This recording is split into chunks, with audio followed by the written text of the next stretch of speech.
Bien, vamos a empezar el capítulo 59 de Isaías. 59 no está mal, llevamos ya bastantes vídeos. Y no lo vamos a terminar, obviamente, pero avanzaremos todo lo que podamos. Em, Esta es la división del capítulo. Lo hemos dividido en tres partes. Tres partes. La descripción de los pecados de Israel, que es lo que veremos hoy, Dios mediante, versículos 1 al 8. La confesión de los pecados de Israel, va 15. El perdón de los pecados de Israel, 16 al 21. Como veis es un proceso. Descripción de los pecados. A veces podemos ser un poquito ligeros en decir, sí, he pecado, pero ¿qué has hecho? Bueno, no sé, he pecado, no.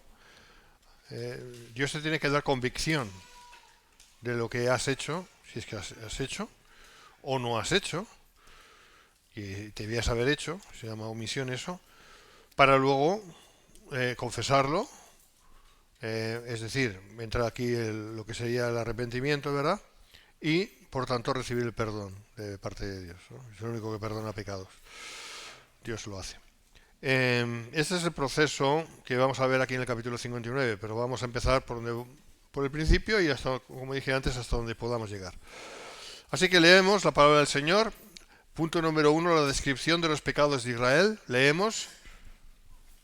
He aquí que no se ha cortado la mano de Jehová para salvar, ni se ha agravado su oído para oír.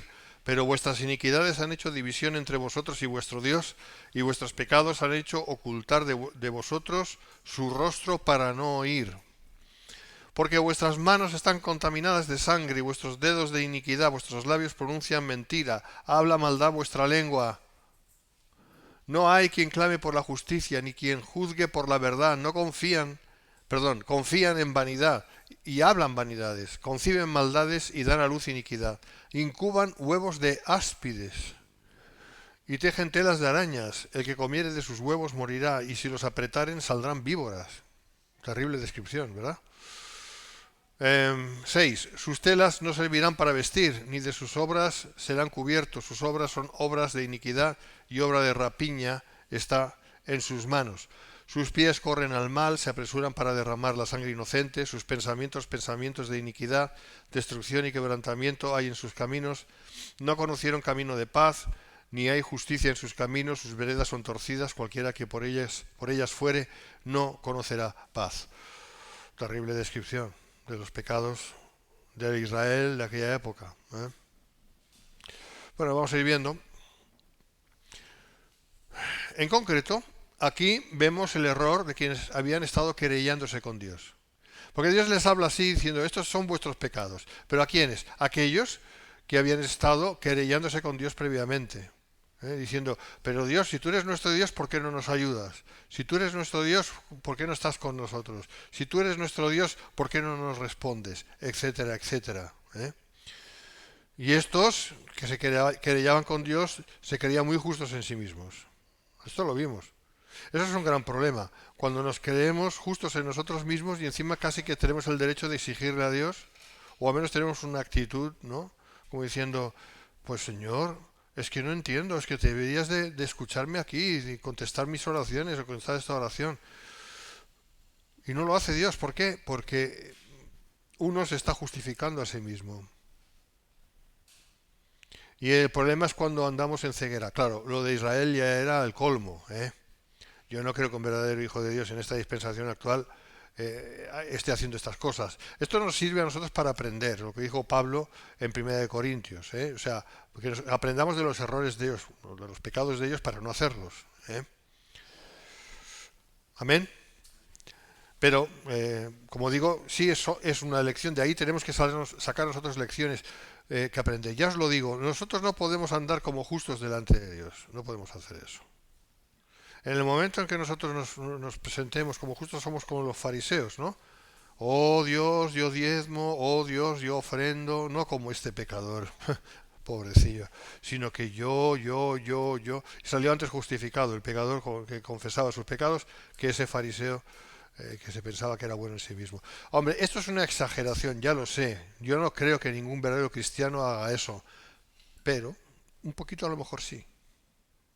En el momento en que nos creamos buenos, bueno, Dios ya se va a encargar de mostrarnos que no es así, ¿eh? Ya menos lo digo. Vale, pues ese es el principio, ¿eh? Entonces, digo, aquí vemos el error de quienes habían estado querellándose con Dios por no haber obtenido la liberación que esperaban en respuesta a sus ayunos, oraciones totalmente fuera del orden divino. O sea, ellos ayunaban, o hacían sus rezos, sus sacrificios, pensando que eso en sí mismo era un mérito. Lamentablemente hay muchos evangélicos, ¿no? Vamos a llamarlos así, de que piensan que por hacer esto, esto y esto y lo otro y lo otro y lo otro, y de alguna manera es como que meritan un poquito delante de Dios, ¿no? Como que, hombre, Dios, sabes que yo hago esto y esto y esto y esto y esto. Y mira, resulta que me estoy enfermo. O resulta que mi hija está enferma, o que mi mujer está enferma, o que mi marido está enfermo, ¿no? O que esto, que pasa lo otro. Lo primero que tenemos que ver es, Señor, ¿en qué estoy fallando? ¿Estoy fallando en algo? O sea, lo primero que tenemos que hacer si pasan cosas es, ¿cómo estoy andando delante de ti? No sea que estemos andando un poquito como andaban aquellos, que hacían muchas cosas pensando que así, de alguna manera, iban a ser aceptos delante de Dios, mientras que Dios ni les escuchaba. ¿Amén? ¿Sí? Estamos salvando muchas distancias, ya lo sé, pero el principio es el mismo. Y esto es lo que hacían, creo que lo vamos a ver. Sí, mira, recordemos, Isaías 58:3. ¿Por qué dicen ayunamos y no hiciste caso? Humillamos nuestras almas y no te diste por entendido. He aquí que en el día de vuestro ayuno buscáis vuestro propio gusto, o sea, buscáis vuestra propia satisfacción, buscáis vuestro propio provecho, buscáis lo que vosotros queréis egoístamente. ¿Eh? Y encima dice, y oprimís a todos vuestros trabajadores, es que lo dice. Es decir, a toda la gente que tenían bajo su liderazgo o bajo su... O que sí, les oprimían encima, ¿no? Y ellos se creían buenos y tenían a la gente oprimida, o sea, es una cosa impresionante.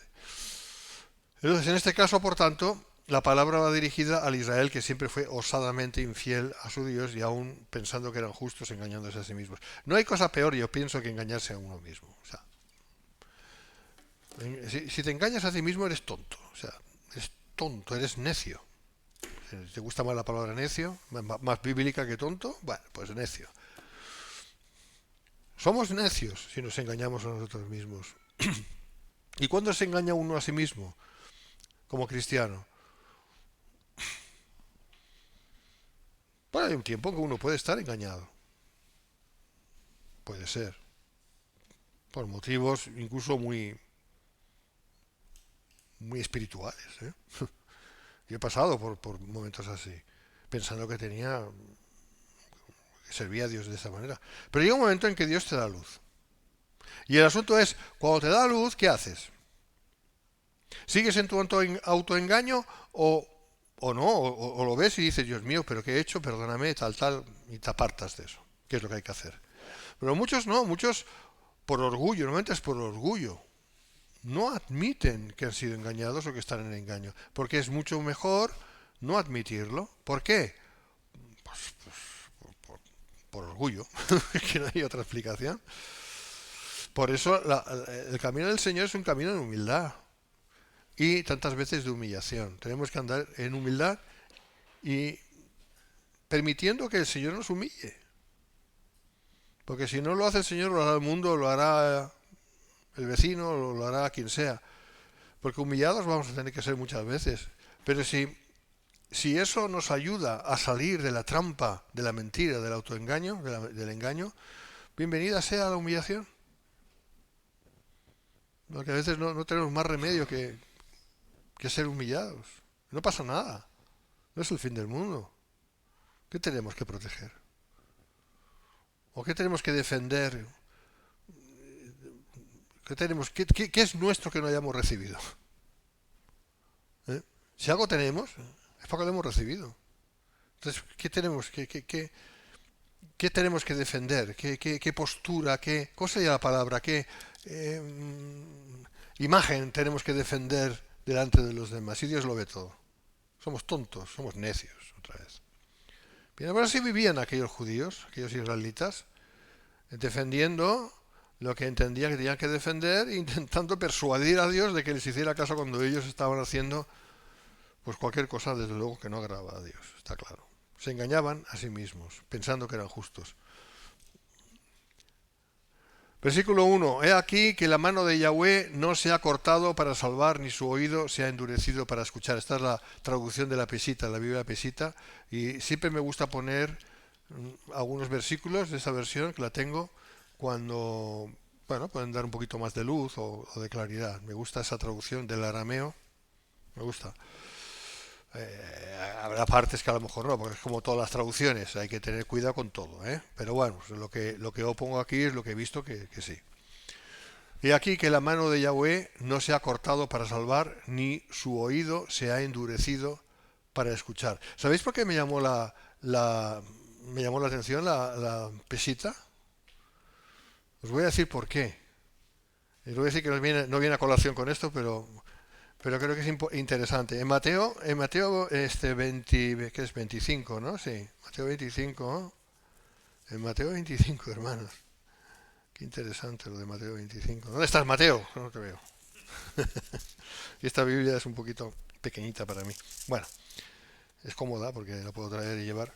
En Mateo 25, la parábola de las 10 vírgenes, hermanos, en el versículo 1, en la versión Reina Valera y en la inmensa mayoría de las versiones, excepto en dos, que lo estuvimos viviendo Fran y yo, una es la Pesita y la otra es una versión católica, por cierto, del siglo XVII, creo que es, 1600 y algo. Bueno, excepto en estas dos versiones, dice esto: entonces el reino de los cielos será semejante a 10 vírgenes que tomaron sus lámparas y salieron a recibir al esposo. Punto.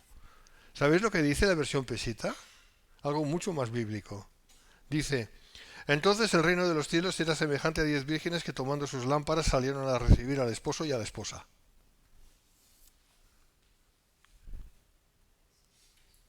La esposa es la iglesia. Gloria a Dios. Cuando yo vi esto, me dice, wow. Esto está tomado del arameo antiguo. Y el arameo era el lenguaje que hablaba Jesús. Y sus discípulos hablaban entre ellos en arameo. No en hebreo, no en griego, aunque también hablaban, sino en arameo. Con el acento de Galilea. Cada lugar de Israel tenía su acento. Es muy interesante, ¿verdad?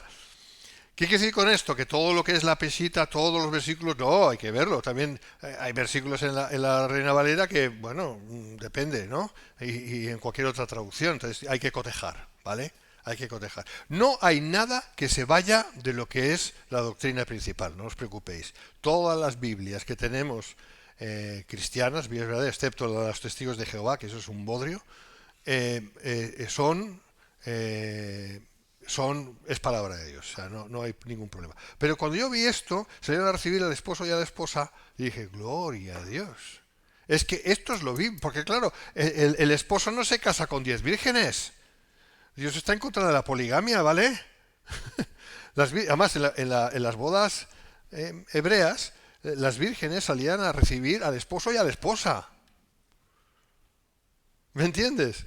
Entonces, esto es muy interesante. Bueno, eso lo digo de paso, ¿vale? Eso es lo que me llamó la atención a mí de la versión Pesita y por eso la compré y bueno, pues la uso a veces, ¿vale? Y la leo y me gusta. Alicia también la tiene, me lo dijo.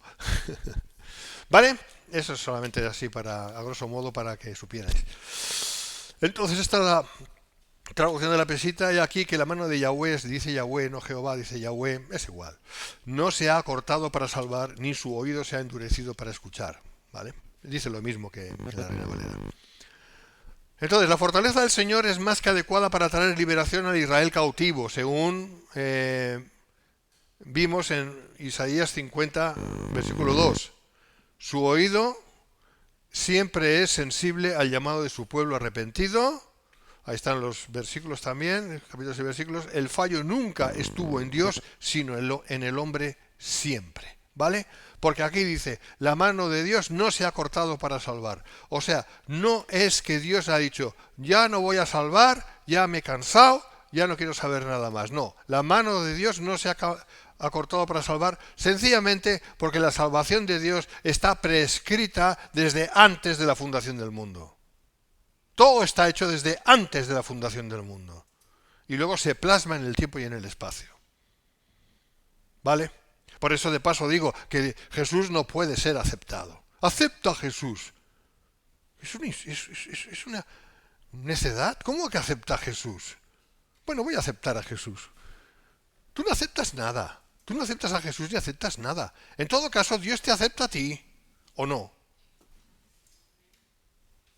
Porque nadie puede creer si no es por la fe que Dios da. ¿Vale? Y en ese sentido, está clarísimo aquí que la mano de Yahweh no se ha cortado para salvar. O sea, el fallo no estuvo en Dios. ¿Vale? El fallo no estuvo en Dios. Ni su oído se ha endurecido para escuchar. El fallo no está en Dios. Dios siempre escucha, pero siempre escucha conforme es su voluntad de escuchar. ¿Me entiendes? Por eso decimos tantas veces que podemos clamar a Dios, pero desde una posición contraria a Dios, y Dios jamás nos va a escuchar. Pero si es conforme a su voluntad, la cosa cambia, porque su oído siempre está ahí. ¿Amén? Escribe Matthew Henry, esa demora no se debía a Dios mismo, pues todavía tenía poder, la misma omnipotencia de siempre para salvar. El poder de Dios no se había menguado, podía extender su mano con la misma fuerza y hasta la misma distancia de siempre, ni la prolongación del tiempo, ni la fuerza de los enemigos, ni la debilidad de los medios e instrumentos pueden acortar ni encoger el poder de Dios. Ya está. ¿Vale? Dios es fiel, Dios es como el sol, que sale todos los días, es un ejemplo, ¿vale? Ahí está, y sale y se pone, o más bien es la tierra, pero ya me entendéis el ejemplo, ¿verdad? Siempre, el sol es fiel. ¿Por qué es fiel el sol? Porque Dios es fiel. Y por eso damos las gracias a Dios cada día, cuando empieza a amanecer, decimos gracias Señor por este nuevo día, bendito seas.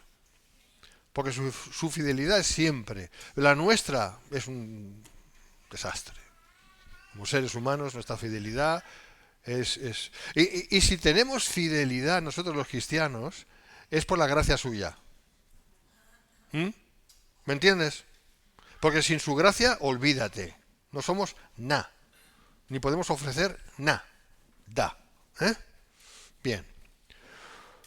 Entonces Dios no había perdido el interés por su pueblo. Él estaba siempre presto a socorrerles y dar respuesta a sus oraciones siempre que fueran genuinas. Siempre que fueran... conforme a su voluntad. Vamos a dejarlo así, que es suficiente. Podemos hablar más, pero ya me entendéis. Versículo 2. Pero vuestras iniquidades... Pero vuestras iniquidades. ¿Qué es lo que estorba? La iniquidad nuestra. ¿Qué es que estorbó a Israel? Su iniquidad. La iniquidad es terrible. Ahora, ¿cómo se llama el anticristo? El inicuo. ¿De dónde sale? De un país de iniquidad. ¿Para cumplir el qué? El misterio de la iniquidad. Es lo contrario a Dios. Absolutamente. ¿Y en qué sustento? ¿En qué caldo de cultivo espiritual? En el de la apostasía. Esta es una señal clarísima de que estamos al final ya y que pronto va a surgir el hombre de pecado, el inicuo. Porque la apostasía está en todas partes ya. Y como le decía a Fran antes yo, el aire está enrarecido, espiritualmente enrarecido. No sé si vosotros, si sois un poco sensibles espiritualmente, os dais cuenta. Está todo enrarecido. Y todo va peor. ¡Viene el avivamiento! Miento. No viene ningún avivamiento. Lo que viene es el juicio de Dios. El avivamiento es para los hijos de Dios. Eso sí. Pero lo que viene sobre este mundo es el castigo de Dios y la iniquidad se está levantando a marchas forzadas. Por eso vuestras iniquidades, donde hay iniquidad, el diablo se sube a la parra. Donde hay iniquidad. Y Dios dice, no puedo dar por bueno esto. Así que me quedo quieto y en silencio. Y tantas veces Dios está en silencio, tantas veces por causa de la iniquidad. El aire está demasiado enrarecido, hermanos. ¿Quiénes marcamos la diferencia? Los que tenemos ojos abiertos y amamos a Dios. Porque por eso tenemos ojos abiertos. Si no, no los tendríamos abiertos. Por eso es tan importante amar a Dios. Pero vuestras iniquidades han hecho división entre vosotros y vuestro Dios. ¿Verdad que lo dice? Y vuestros pecados han hecho ocultar de vosotros su rostro para no oír. ¿Quién no oye? Dios no oye. ¿Por qué? ¿Porque Dios no puede oír? No, sino porque no quiere. Cuando el pueblo de Dios anda en iniquidad o va tras la iniquidad o permite la iniquidad o no repulsa la iniquidad. Cuando el pueblo de Dios no se indigna ante la iniquidad, ese pueblo está andando en aire enrarecido. Y Dios oculta su rostro para no oír. Y lo que el pueblo de Dios tiene que hacer es arrepentirse y buscar a Dios de verdad.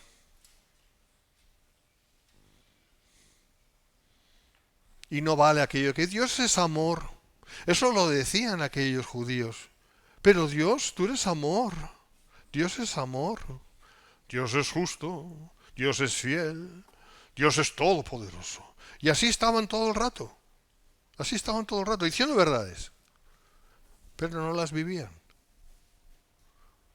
Porque vivían en iniquidades. Vuestras iniquidades. ¿Me seguís? Así que el estorbo siempre fueron las iniquidades de ellos. Eran ellos y no Dios los que colocaban la barrera en su propia puerta. El problema estaba en ellos. Y en los cristianos el problema está en nosotros cuando estamos siguiendo el ejemplo de aquellos israelitas. El problema está en nosotros. Y Dios se aparta y Dios no escucha. ¿Por qué? Porque nosotros estamos yendo en iniquidad o en el espíritu de iniquidad en aire enrarecido. Por eso no podemos permitirnos eso, hermanos. Andemos en luz como Él está en luz, para que nuestros pecados puedan ser perdonados. ¿Me seguís? Y no vale la excusa de decir Jesús es amor, Jesús te ama. Y todo es maravilloso. Y Dios ama a todo el mundo. Y cuando hablas de pecado, y no hables de pecado, que eso ofende.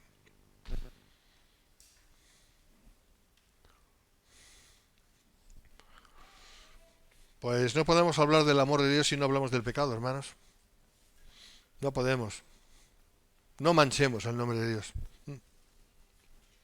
El pecado no arrepentido es el causante del silencio de Dios tantas veces. MacArthur dice, leo, el linaje físico de Abraham no había experimentado todavía la liberación del Señor a causa de la barrera creada por su pecado. Esta es una verdad universal que se aplica a todos los hombres. El pecado separa a las personas de Dios. Pero te voy a decir una cosa, el pecado separa a los cristianos de Dios. No digo absolutamente, pues si no, no entraría nadie del cielo. Pero tantas veces no recibimos de Dios porque estamos andando en nuestros propios caminos. Y eso es pecado. ¿Bien?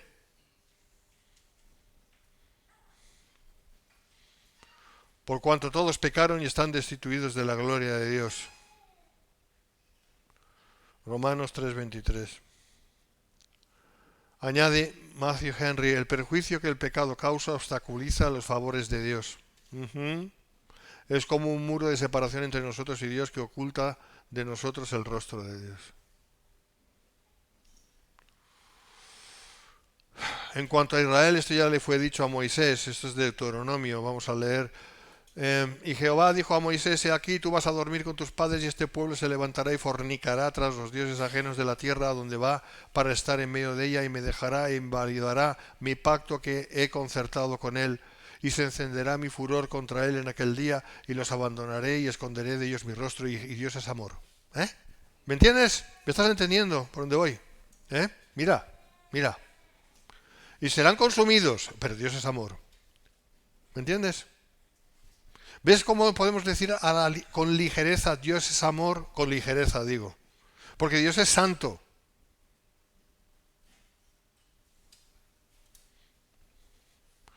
Y dirán, no, digo, y vendrán sobre ellos muchos males y angustias y dirán en aquel día, no me han venido estos males porque no está mi Dios en medio de mí. Deuteronomio 31, 16 y 17. Hermanos, yo quiero decirles una cosa. Es tiempo de andar realmente en el temor de Dios. De verdad, para los cristianos, ¿eh?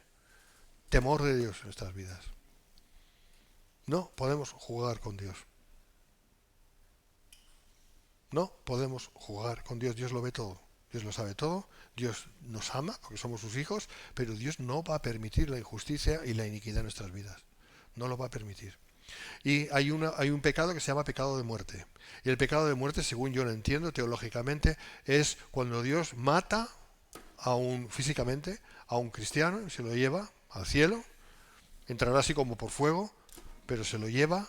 Y esto es el pecado de muerte. Un pecado que causa muerte, muerte física. Está en 1 de Juan capítulo 5. Y es cuando el cristiano no quiere arrepentirse y quiere vivir la vida como le da la gana y anda en rebelión delante de Dios. Ese cristiano está en peligro de muerte. Muerte física. Dios le perdona el pecado, porque Dios nos ha perdonado los pecados, si no, no podíamos entrar en los cielos. Pero hay consecuencias. Dios no puede ser burlado. Por eso digo que tenemos, de verdad lo digo de verdad, y lo digo yo me lo digo a mí primero, de verdad, a mí primero. Tenemos que andar en temor de Dios. Temor de Dios en nuestras vidas. No podemos jugar. No podemos jugar. No podemos. Porque a Dios nada le pilla por sorpresa. Interesante que el profeta no dice los pecados han hecho separación entre Dios y nosotros. No dice eso. Dice sino entre vosotros y vuestro Dios. Esto indica dos cosas. Uno, que la barrera está del lado del pecador y no del lado de Dios. Es el mismo pecador el que pone la barrera, ¿entiendes? Dos, que la separación no actúa en los creyentes fieles como lo fue Isaías. Por eso dice, y vuestro Dios. Tres, porque vuestras manos están contaminadas de sangre y vuestros dedos de iniquidad, vuestros labios pronuncian mentira, habla maldad vuestra lengua. Esto es muy fuerte, ¿no? Isaías muestra cuántas y cuán graves eran las iniquidades del pueblo, cosa que tenía que hacer y que no era nada agradable de escuchar para todos aquellos impenitentes. Los pecados que cometían eran muy graves, aunque los revistieran de la religiosidad aparente. ¿Y qué es lo que dije en un principio? Que quizás nosotros no vamos a ir fornicando, ni contaminándonos con sangre o cosas por el estilo, pero podemos no andar rectamente delante de Dios como Dios quiere, y encima creernos que, bueno, que Dios nos acepta y que podemos seguir así. Pues ¿sabes lo que va a pasar? Que Dios castiga al que ama y azota al que acoge por hijo. Qué pena que tenga que ser así cuando es así. Es mejor que no sea así. Mejor temerle a Dios. Mejor decirle, Señor, perdóname. Perdóname. Y ayúdame a entender en qué estoy fallando. ¿Qué es lo que hago o no hago y debiera hacer? Son las cosas, ¿no? O sea, ¿cómo debo andar delante de ti, no? ¿Cómo tiene que ser mi corazón delante de ti? Mis pensamientos ordenados delante de ti. Mis sentimientos, por tanto, ordenados delante de ti. Ayúdame, Señor, a caminar en santidad, verdadera santidad. A no jugar contigo, a no dar las cosas por sentado. A no decir, porque tú eres amor, que eres amor, ya, eso ya me da a mí patente de corso. ¿Sabes? Licencia para... ¿Sabes? No, no, no, no, de eso nada. Porque si pienso que tengo alguna licencia por el hecho de ser cristiano, va a venir el Señor y me va a castigar seguro, fijo, fijo.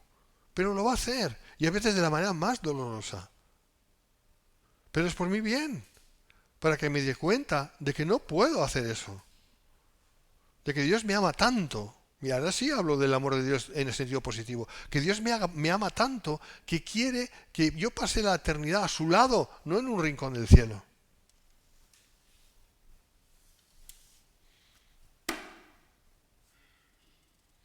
Y hermanos, yo tengo un sentir, yo os lo transmito. Si luego tengo razón o no, ya se verá. Pero yo creo que nos vamos pronto. Que el Señor viene pronto a por su iglesia. Ese es mi sentir, ¿vale? Y cuanto más esté enrareciendo gracias, los aires espiritualmente hablando, más cerca está la venida del Señor por su iglesia. Más cerca. Porque esta situación es inaguantable e insoportable. Es insoportable. Hay tanta maldad. Tanta maldad. Y quien cristiano que no vea esto, es que no le ha amanecido. No le ha amanecido.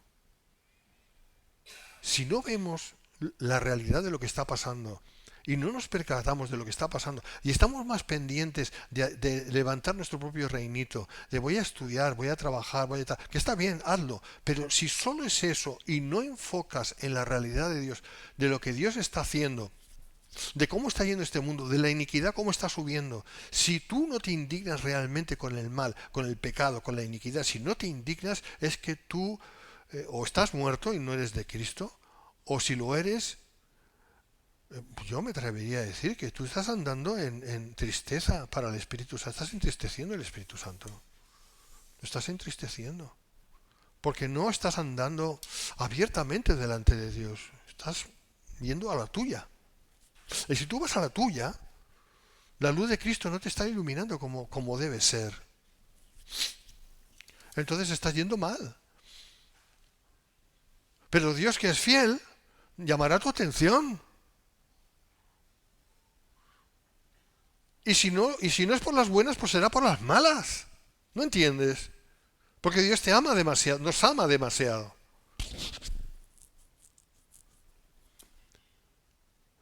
Viendo todo esto, hermanos, yo os digo, yo no tendría ningún problema en creer que el arrebatamiento será este año. Digo, no tengo ningún problema en creer, no digo que vaya a ser, yo no lo sé. Pero vuela como un pato, parece un pato, canta como un pato, anda como un pato, es que es un pato. ¿Vale? Hay demasiadas cosas que convergen, demasiadas cosas, a muchos niveles. Y si no es este año, a lo mejor es el próximo. Y si no, será el siguiente. Pero ya más, entonces mi teología está equivocada. Claro. Y la horquilla para mí es de 3 años. El siguiente o el otro. Más que eso, entonces la creencia en el arrebatamiento pretribulacional habrá que ponerlo en entredicho. Cosa que sinceramente no creo. Yo creo en el arrebatamiento. Pero como salga F diciendo, confirmando el pacto ahí entre Israel y los vecinos, entonces mal asunto. Entonces sí que estamos bien. Más vale que hagamos y nos vayamos a los montes, a escondernos, a los montes de Judea o los montes de, no sé, de Soria, no sé dónde.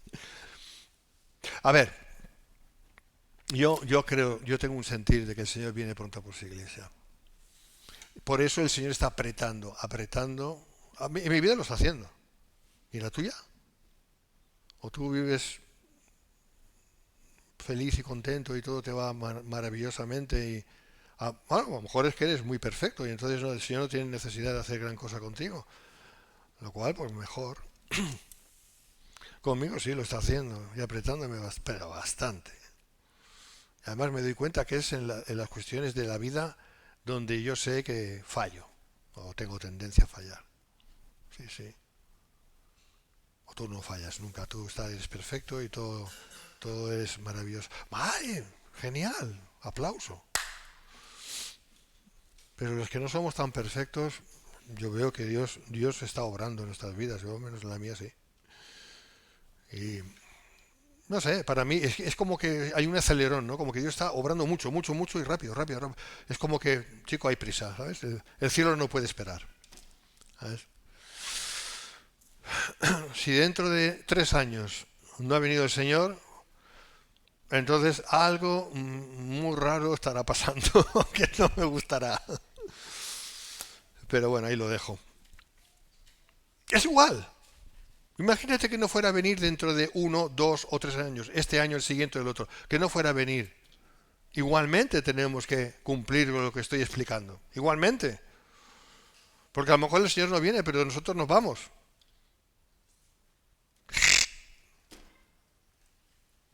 Hay hermanos que están yéndose para allá, ¿verdad? Entonces, ¿qué más vale que vayamos preparándonos, hermanos? ¿Verdad? ¿Sí o no? Sí es lo mismo. No hagamos como estos que pensaban que eran justos y resulta que estaban viviendo en la mentira. Manos derramadoras de sangre, aunque no lo hicieran directamente a causa del abuso infringido a los trabajadores. A veces los peores pecados son los de omisión. Sí, es verdad. Labios que hablaban mentira y maldad, que contribuían a derramar sangre inocente, acusando injustamente o defendiéndose falsamente. Hay muchas maneras de hacer daño. Hay muchas maneras de matar. No solamente con un cuchillo, ¿eh? Versículo 4. No hay quien clame por la justicia, ni quien juzgue por la verdad. Confían en vanidad y hablan vanidades, conciben maldades y dan a luz iniquidad. La pesita dice, no hay quien clame con rectitud, ni quien juzgue con fidelidad. Ponen su confianza en lo que es vano y hablan cosas vanas, conciben engaño y dan a luz dolores. Dicen lo mismo. Esta era la condición de aquel Israel del tiempo de Isaías. Se mostraban religiosos por fuera, pero en realidad eran perversos. Dios lo que detesta más es el engaño. El que presentemos una imagen perfecta, ¿eh? Pero que por dentro seamos otra cosa diferente. Dios no puede con eso. Más vale que seamos como somos, de verdad.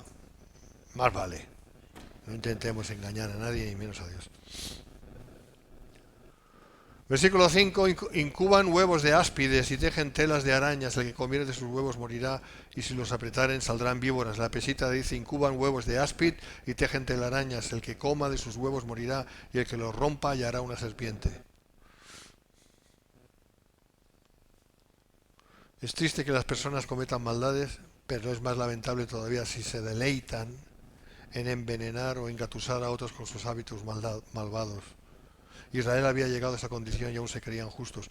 Claro, cuando uno se cree que es justo en sí mismo y que intenta persuadir a los demás, no, no, no, es que esto es así, esto es así. Pero puedes estarte equivocado. A lo mejor lo que estás enseñando es mentira. Y si es mentira, estás haciendo daño, estás engatusando a otros.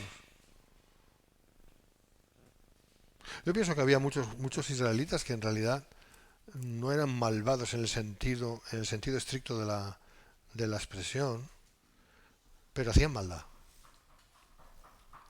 Pero hacían maldad.